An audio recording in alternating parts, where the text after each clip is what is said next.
Le spectacle continue, bonjour à tous les amis, aujourd'hui nous sommes le samedi 8 juillet 2023, il est 10h10 et vous avez un Bitcoin qui contracte, qui commence à contracter extrêmement fort en vue journée, mais à un moment donné il va quand même falloir sortir de ce range qui, je le répète, est situé entre 29 800 $ environ et les 31 400 $. La sortie de ce range donnera la direction du prochain mouvement et ce qu'on attend maintenant c'est une contraction des bandes de Bollinger qui pourrait s'apparenter à ça. Tac, bande haute qui redescend. Bande basse de Bollinger qui remonte de cette manière, et une sortie de range qui à mon avis sera extrêmement explosive, extrêmement puissante, et je pense que la plupart d'entre vous, vous espérez que la sortie se fasse par le haut. On va répéter quand même les deux gros scénarios, haussier et baissier. Première possibilité, une sortie de range par le bas, prise d'élan en bas de biseau pour tenter le breakout. Première possibilité. Deuxième possibilité, on contracte dans un range en vue journée, et on casse directement la ligne de coup du rounding bottom pour aller chercher le prochain objectif de cours qui sera la résistance ascendante. Donc on se répète, mais c'est effectivement pour les nouveaux, ceux qui débarquent. Et d'ailleurs, n'oubliez pas les amis de liker la vidéo, de vous abonner et de mettre également un petit commentaire pour le référencement, ça fait extrêmement plaisir. Je vous rappelle, le contenu de cette vidéo n'est pas un conseil en investissement, vous risquez des pertes financières. Et je vous rappelle également, vous pouvez retrouver l'ensemble de mes vidéos formations directement dans la description de la vidéo. Si vous ne les avez pas déjà vues, je vous conseille fortement d'aller les voir directement dans la description de la vidéo. Donc c'est parti, on y va. Vidéo donc réalisée en week-end, les marchés financiers sont fermés et vous avez un Bitcoin qui continue sa tendance latérale. Au niveau de la vue journalière, peut-être vue journalière, toujours dans un range 29,9, 31,4, et le risque c'est soit une BART pour retomber sur le support dans nos sous pour mieux repartir ensuite. On l'espère en tout cas, parce que si on casse ce niveau, bien entendu que ça serait extrêmement baissier. Là, le pire scénario, je vais vous le donner. C'est un dump ici, pour retomber sur support ascendant long terme, enfin que l'on suit depuis janvier. Et ensuite, on repasse en dessous de ce niveau. Si on fait un move comme ça, c'est un retournement de tendance à la baisse. Donc si on repasse sous les 25, c'est la catastrophe ADA, c'est la reprise de baisse sur le Bitcoin. On le répète quand même. Par contre, si on doit latéraliser comme ça, casser par le bas, faire un énorme dip pour tomber à 27 000, et ce niveau finalement tient, ce serait une opportunité pour les retardataires selon moi. Néanmoins, est-ce qu'il va laisser réellement cette opportunité pour les retardataires? Pour le moment, on constate quand même la chose suivante, on latéralise, c'est vrai, mais on tombe pas, on s'écroule pas. Pour le moment, il veut pas retomber, il veut pas finalement laisser rentrer ceux qui n'ont pas acheté aux environs des 25-26 000. Ça, c'est également une aparté.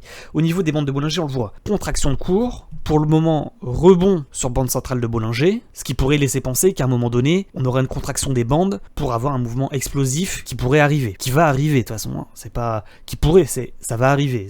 C'est juste une question de temps et de patience. Faut être patient, là, actuellement. Concernant également mes positions, vous le voyez, toujours un long et un short.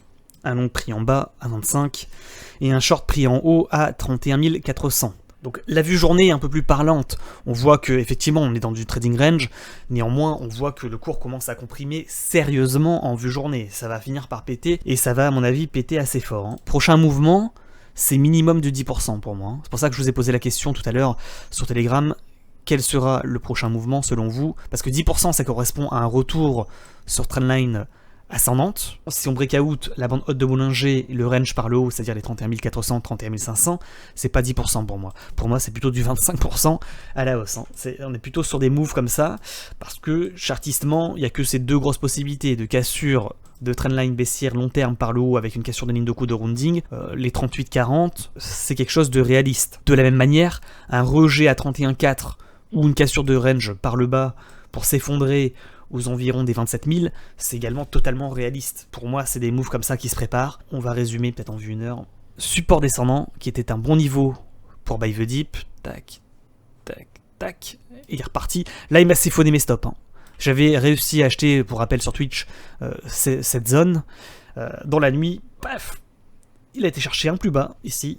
Carotte, il m'a mis une belle carotte ici, il faut le dire. On voit qu'effectivement, on a une résistance descendante, qu'il a fait une cassure pullback de résistance descendante pour rentrer en tendance latérale.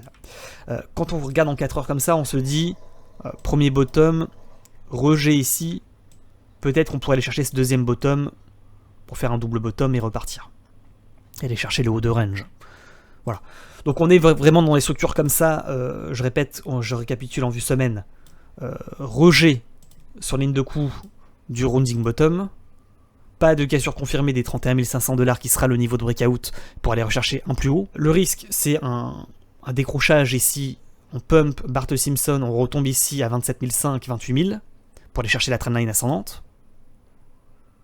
Pour prise d'élan et tentative de breakout. Ça serait un coup classique. J'ai envie de dire, je le répète encore une fois, mais ça serait coup classique. En vue journée, contraction de cours. Bande de Bollinger qui commence à contracter. On attend peut-être une contraction finale. Ici, tac, tac. Pour finalement prise pour casser par le bas ou casser par le haut. Avec toujours des feintes de cassure baissière pour aller à la hausse. Cassure haussière pour aller à la baisse, bien entendu. Et au niveau de la vue 4 heures, une tendance latérale qui se poursuit, tout simplement. Entre un bas de range à 29 900 $ et un haut de range à 31 400 $. Je pense avoir été complet sur le Bitcoin, on va pouvoir passer au reste. Le reste, c'est quoi? C'est l'agenda économique. Le 10 juillet, rien à signaler. Le 11 juillet, rien à signaler. Le 12 juillet, l'indice des prix à la consommation à 14h30. Le 13 juillet, les prévisions économiques de la Commission européenne à 11h. Et les inscriptions hebdomadaires aux allocations chômage, ainsi que l'indice des prix à la production à 14h30. Et enfin, on finira par l'indice de confiance du consommateur à 16h, le 14 juillet, fête nationale. Ensuite, Capstable, premier bottom, deuxième bottom, pour le moment, pas de rebond, on n'a pas touché le niveau des 9.5. On attend ce niveau des 9.5. C'est là où se jouera soit la poursuite de baisse sur Capstable et la poursuite de hausse sur Bitcoin pour aller chercher les 38 000 sur BTC, soit ce rebond pour faire un double bottom à 9.5, casser le canal par le haut et reprendre la hausse. Et avec toujours cette possibilité de faire rebond, on va chercher la trend, on fait un triangle descendant, on casse ensuite. Si on fait un move comme ça, c'est un Bitcoin qui fait un move comme ça à 27, qui reprend à la hausse à 31,5 pour reprendre la hausse ensuite, et elle est breakout la ligne de coup du rounding. Donc voilà, pour ce qui est de Capstable qui confirme finalement les signaux que l'on a sur BTC. Sur le dollar, on clôture la séance, vous voyez, avec un rejet pour le moment. Et peut-être même une réintégration du range pour retomber en bas de canal ascendant. On le sait, s'il casse les 100.8, c'est un signal de vente sur le dollar, pas un conseil en investissement. S'il casse les 100.8, c'est un BTC qui pump. C'est un BTC, à mon avis, qui va breakout les 31 400. Sur Nasdaq, rejet sur ligne de coup du rounding, contraction de cours en vue journée, et peut-être prise d'élan pour tenter le breakout dans une sorte de triangle ascendant. Si on casse ce niveau de support ascendant, on ira chercher le double top. Premier top, deuxième top, double top. Pour rentrer en tendance latérale, ou casser la ligne de coup du double top et reprendre la baisse. Aller chercher une anse pour aller chercher le rounding qui se transforme en tasse avec anse, bien entendu. Donc pour le moment, belle contraction de cours sur le Nasdaq. Il pourrait breakout directement le niveau pour aller chercher l'objectif à 16 800 points, le dernier plus haut. Pour terminer peut-être l'Ethereum et tout le reste, bon, ils suivront le Bitcoin bien entendu. On voit ce rounding. Toujours. Tac, tac, tac. Rejet sur la ligne de coup du rounding à 1950 $ environ. Et là, le risque c'est ça. C'est comme sur le Bitcoin. Ça serait un rejet ici pour retomber là, tac, tac, tac, pour prise d'élan ensuite, ou dans le pire des scénarios, c'est ça.